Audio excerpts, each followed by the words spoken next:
শুভ সকাল বন্ধুরা, তোমাদের জানাই বিশ্বকর্মা পুজোর অনেক অনেক শুভেচ্ছা। তো যেহেতু আমাদের বাড়িতে বিশ্বকর্মা পুজো হয়, তাই সকাল সকাল ঘুম থেকে উঠে বিশ্বকর্মার জন্য জোগাড় করতে লাগলাম। দেখো, ফল টল বানিয়ে নিলাম সব, তারপরে সমস্ত কিছুই যোগাযন্ত্র করেছি।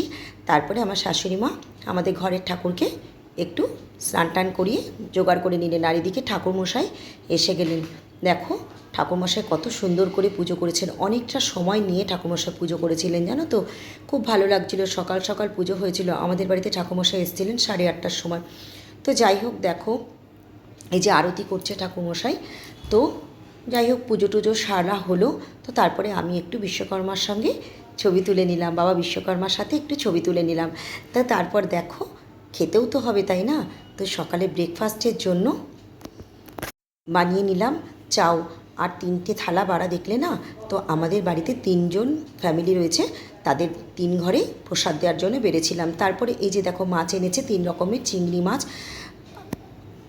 ফ্যাসা মাছ আর লোটে মাছ। এই যে লোটে মাছটা কষা কষা করে রান্না করলাম। দেখো, যদিও আমাদের একাদশী ছিল, তো যাই হোক, আমার বর্মশাই আর মেয়ে তো খাবে, তো সব কিছুই রান্না করে নিলাম। তারপরে একটু রেস্ট নিয়ে চা খেতে বসলাম।